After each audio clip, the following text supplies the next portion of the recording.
Everyone, welcome back to my channel. তোমরা সবাই কেমন আছো? আশা করছি ভালো আছো। আমিও খুব ভালো আছি। আমাদের এখানে কয়দিন ধরে কন্টিনিউ বৃষ্টি হয়ে যাচ্ছে, আর এখন আমরা বৃষ্টির মধ্যে যাচ্ছি শ্যুট করতে।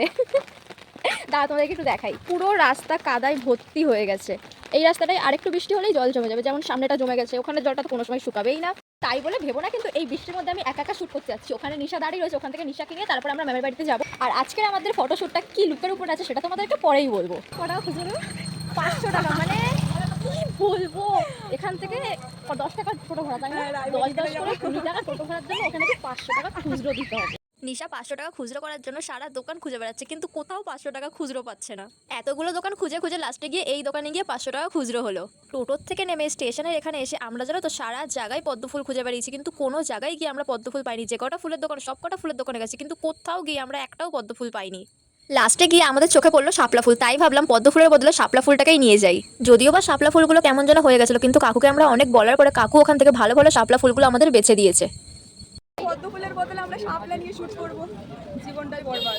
ম্যামের পার্লারে আসতে না আসতেই নিশার ধ্বংস হয়ে গেছে। মানে ওর মনে আজকে খুব আনন্দ, ও আজকে দুর্গা সাজবে। তাই নিশা সাথে করে শাড়ি এনেছিল, আজকে এই শাড়িটা দিয়ে ও দুর্গা সাজবে।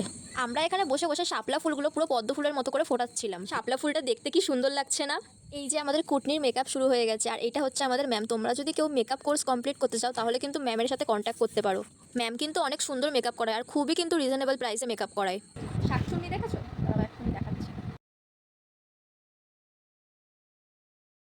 মেকআপ করতে করতে এখানে সবার খিদে পেয়ে গেছে, তাই আর কি আমরাও এখানে খাওয়া শুরু করে দিলাম। আর এই খাবারটার নাম কি আমি জানি না, ম্যাম আমাকে একবার বলেছিল কিন্তু আমি তাও ভুলে গেছি। এখানে দেখো আমাদের শাকচুন্নি দুর্গা সবার আগে খাওয়া শুরু করে দিয়েছে। আমি এই খাবারটা ফার্স্ট টাইম খেলাম, আর এই খাবারটা আমার কেমন লেগেছে সেটা তোমরা আমার মুখ দেখেই বুঝতে পেরে গেছো। নিশার মেকআপ করা পুরো কমপ্লিট হয়ে গেছে, আর আমি এখন ওকে এখানে আলতা পরিয়ে দিচ্ছিলাম। আমাদের দুর্গা এখন টোটো করে যাচ্ছে। একজন নিশাকে দেখে বলছে, দেখো দেখো মা মনে হয় এবার টোটো করেই আসবে। তো প্রথমেই দুর্গা টোটো করে চলে এসেছে তার শিবের কাছে। তো এখান থেকে ফটোশুট করে আমরা বেরিয়ে পড়েছিলাম পুকুরে যাওয়ার জন্য। আর এখানে যেন তো একটা লোক ভিডিও কল করে কাকে যেন দেখাচ্ছিল যে ওই দেখো পার্বতী হেঁটে আসছে। জলের মধ্যে ফটোশুট করতে গিয়ে আমাদের অবস্থা তো পুরো খারাপ হয়ে গেছে, কারণ এখানে একটাও সিঁড়ি ছিল না, আর এই পুকুরটা কিন্তু অনেকটাই ডিপ। তো আমাদের দুর্গা জলে অনেক কষ্ট মষ্ট করে নেমে কিছু ভিডিও শুট করেছে। ভিডিওটা আর বেশি লং করবো না, আজকের জন্য এতটুকুই। তোমাদের সাথে দেখা হচ্ছে নেক্সট ভিডিওতে। আর তোমাদের কিন্তু ভিডিওটা ভালো লাগলে অবশ্যই সাবস্ক্রাইব করে পাশে থেকো। দেখা হচ্ছে নেক্সট ভিডিওতে।